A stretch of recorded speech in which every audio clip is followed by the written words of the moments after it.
Hi friends, welcome to Kavitha இல்லம். இன்றைக்கி ஆடி மாதம் பிறந்ததுலேருந்து கூழே இன்னும் சாப்பிடவே இல்லைங்க. அதுதான் நம்ம வீட்டிலே இன்றைக்கி கூழ் செஞ்சிடலான்ட்டு முதல் நாளே கேழ்வரகு நல்லா புளிக்க வச்சாச்சு. நல்லா கேழ்வரகு மாவு நல்லா புளிச்சிருச்சு. இப்போ கூழ் செஞ்சிடலாம். நல்லா ஒரு கப்பு மாவு நல்லா புளிக்க வச்சாச்சு. இந்த மாதிரி நல்லா புளிச்சாதான் கேழ்வரகு கூழ் நல்லா இருக்கும். கேப்ப கூழுக்கு ஒலை ஊற்றி வச்சிடலாம். கருவாட்டு குழம்புக்கு காய்கறிலாம் கட் பண்ணிக்கலாம். மொச்சக்கொட்டை போட்டு தான் இன்றைக்கி கருவாட்டு குழம்பு வேக வச்சுருவோம்.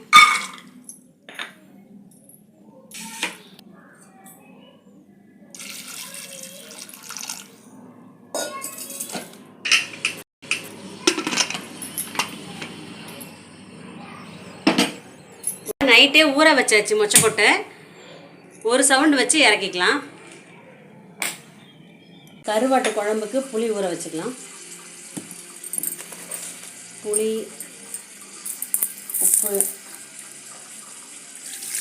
நல்லா புளி ஊறிக்கிட்டே இருக்கு. அதுக்குள்ளே காய்கறிலாம் கட் பண்ணிக்கலாம்.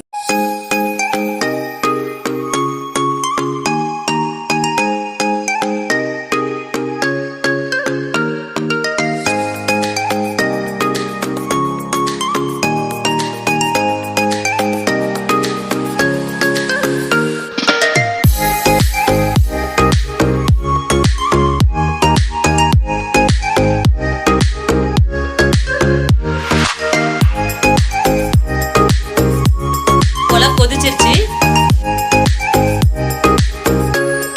பச்சரிசி நொய் கழுவி வச்சிருக்கு, அதை போட்டுக்கலாம். கூழுக்கு பச்சரிசி நொய் இந்த மாதிரி போட்டு நல்லா வேகணும். வெந்ததுக்கப்புறமா நம்ம கரைச்சி வச்சுருக்க கேப்ப மாவு எடுத்து கலந்துக்கலாம். நல்லா வேகட்டும். கருவாட்டு குழம்பு தாளிச்சிக்கலாம். வெந்தயம் ஒரு ஸ்பூன் போட்டுக்கலாம். நல்லா பொரிஞ்சதும் நறுக்கி வச்சுருக்க சாம்பார் வெங்காயத்தை போட்டுக்கலாம். கருவேப்பிலை ஒரு கொத்து, 5-6 பல்லு பூண்டு, ஒன்றும் பாதியமாக நச்சுட்டு போட்டால் நல்லா வாசமாக இருக்கும். இப்போ தக்காளி போட்டுக்கலாம்.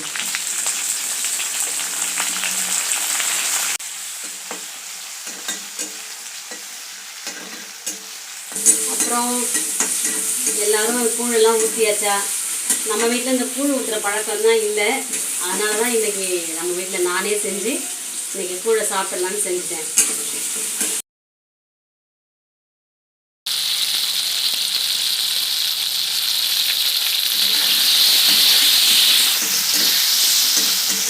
கத்திரிக்காய் ஒரு வதங்கணும். உருளைக்கிழங்கு போட்டுக்கலாம். கத்திரிக்காய், உருளைக்கிழங்கு, மொச்சக்கொட்டைலாம் போட்டு வச்சாதாங்க கருவாட்டு குழம்பு சூப்பராக இருக்கும். நல்லா எண்ணெயிலேயே வதங்கட்டும். மூடி வச்சிடலாம். புளி நல்லா கரைச்சாச்சு. இதிலே மிளகாத்தூளை போட்டு குழம்பு இங்கேயே கூட்டி வச்சுக்குவோம்.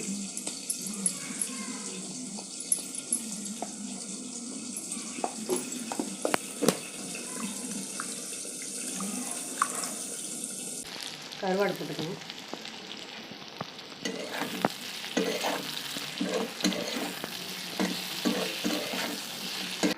மஞ்சள்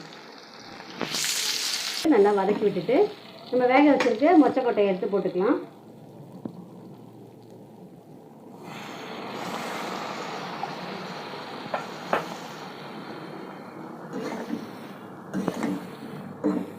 புளி, மிளகாத்தூள், உப்பு எல்லாம் சேர்த்து கரைச்சி வச்சாச்சு. ஊற்றிக்கலாம். எல்லாம் சேர்ந்து நல்லா கொதிக்கட்டும்.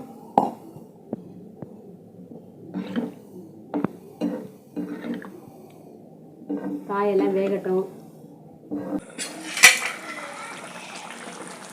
கருவாட்டு குழம்பு ரெடி ஆயிடுச்சு.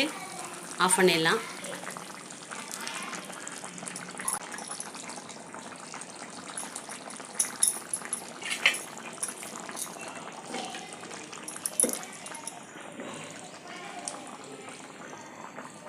நொய் நல்லா வெந்துருச்சு பாருங்கள். இந்த மாதிரி பூக்க வேகணும். இப்போ சிம்மில் வச்சுட்டு நம்ம கரைச்சி வச்சுருக்க கேழ்வரகு மாவை கலந்துக்கலாம். இப்படியே கிண்டிக்கிட்டே ஊற்றணுங்க, இல்லைனா கட்டி கட்டியாக ஆயிரும். இந்த மாதிரி கைவிடாமல் கொஞ்ச நேரம் கிண்டிக்கிட்டே இருந்தால் கலர் மாறும்.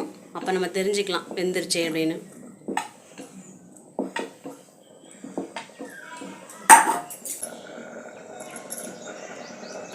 கூழ் நல்லா வெந்துருச்சு. இந்த மாதிரி தண்ணி தொட்டு பார்த்தாக்கா கையில் ஒட்டாது. அந்த மாதிரி பதம் வரும்போது நல்லா வெந்துருச்சுன்னு அர்த்தம். நான் இறக்கிட்டேன். இங்கே பாருங்கள், ஒட்டவே இல்லை. சூப்பராக வெந்துருச்சு.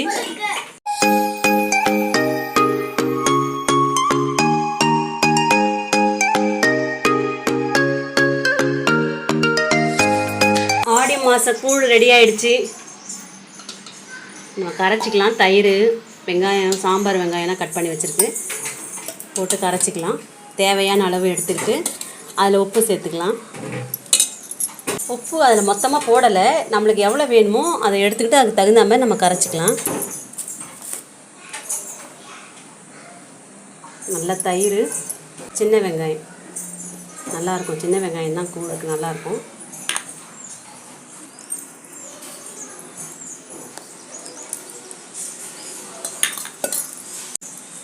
வேணுன்ற அளவு தண்ணி சேர்த்து கரைச்சிக்கலாம்.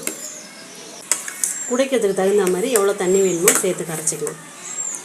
இன்னும் கொஞ்சம் கூழ் இருக்குது. அது நாளைக்கு முருங்கைக்கீரை பொடி போட்டு அந்த கூழ் சாப்பிட்லாம். கருவாட்டு குழம்பும் இருக்கும்.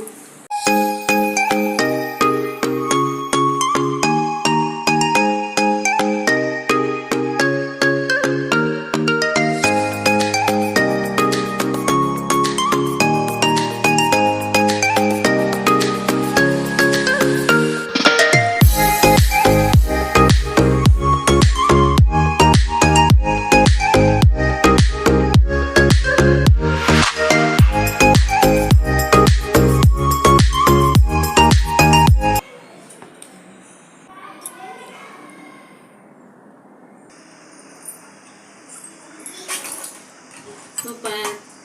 ஓகே ஃப்ரெண்ட்ஸ், கேப்பக்கூழ் செய்கிறது ரொம்ப ஈஸி.